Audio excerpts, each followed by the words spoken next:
जो प्रभु को भजता है, जो स्मरण करता है, उसके मुंह पे सदा ही हास्य रहता है। चाहे वो तकलीफ में रहे, चाहे अच्छे रहे, चाहे बुरे रहे, चाहे इधर रहे, चाहे उधर रहे, हाँ कुछ भी हो जाए।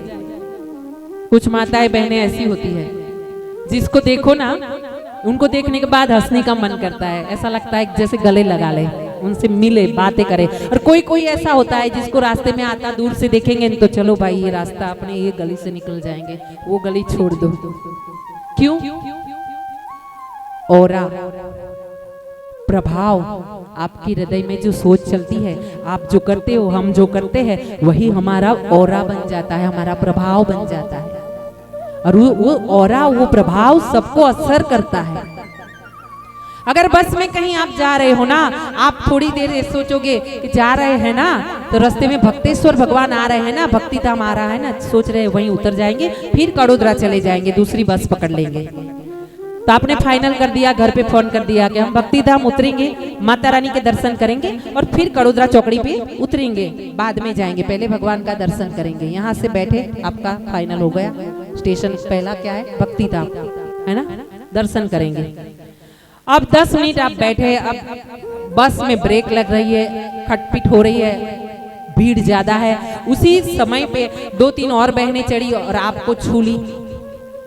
भीड़ में तो छूते ही है एक दूसरे को, बस में, ट्रेन में। अब उस समय जो आपको स्पर्श हुआ दूसरी बहन का या दूसरे इंसान का, उसकी सोच, उसका स्पर्श, उसका नजर का दोष अच्छा भी हो सकता है, बुरा भी हो सकता है, और उसका परिणाम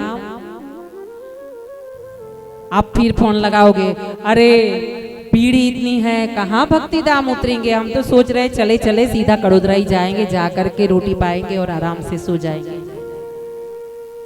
ये है स्पर्श दोष, दृष्टि दोष, विचार दोष। खाली छूने से अगर दोष लग जाता है एक दूसरे के सोच का, तो सोचिए कि आगे खाने से, व्यवहार में आने से, संबंध बनाने से क्या क्या दोष और क्या क्या अच्छा हो सकता है। खाली दोष ही नहीं, अच्छे इंसानों की अच्छाई भी आती है ना। लेकिन ज्यादा करके देखिएगा, गाय को अगर गधे के साथ बांधा जाए ना, तो लात मारना ही ज्यादा सीखती है ना।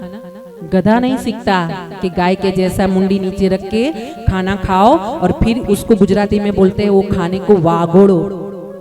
वागोड़ो मतलब वो खाना जो चबाती है फिर ला करके, हाँ, यहाँ से सुनने के जाओ, ये सुनने के, भागवत सुनने के बाद घर जाके उसका स्मरण करो, स्मरण करके उसे अपने व्यवहार में लाना है। वो व्यवहार में लाने के बाद सबको भी सिखाना है।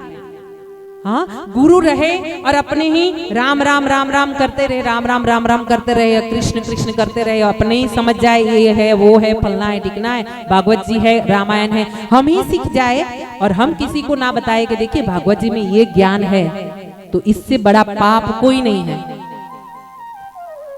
आपको पता है कि यहाँ से पर्वत पाटिया जाने के लिए यहाँ से मुड़ना है, ये रास्ता सीधा है, बीच में गटर का खुदाई है, वहां रास्ता बंद है, तो आपकी सहेली जा रही है तो उसको बोलना पड़ेगा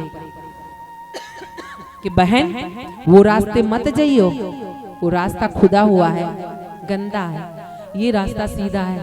वो 10 मिनट लगेगा, ये आप 2 मिनट में पर्वत पाटिया पहुंच जाओगे। अगर आप नहीं बताते हो तो आप दोषी हो। इसीलिए जिसको पता है भगवान के विषय में, धर्म के विषय में, उनको बोलना जरूरी है। ये जो चुप रहते हैं ना ज्ञानी और समझदार लोग, उसी से तकलीफ बढ़ती है। जो आपको पता नहीं वो विषय में बकबक करे, मैं हूं, मैं हूं, मैं हूं, वो पाप है।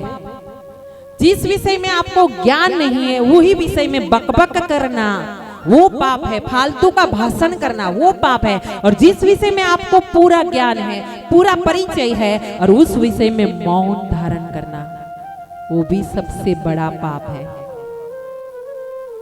जहां गलती हो, जहां गलत हो, जहां धर्म में गलत हो रहा है, जहां व्यवहार में गलत हो रहा है, घर परिवार में, वहां आराम से, लड़ाई नहीं करनी है, आराम से बताना है ये रास्ता है, यही रास्ता सही है।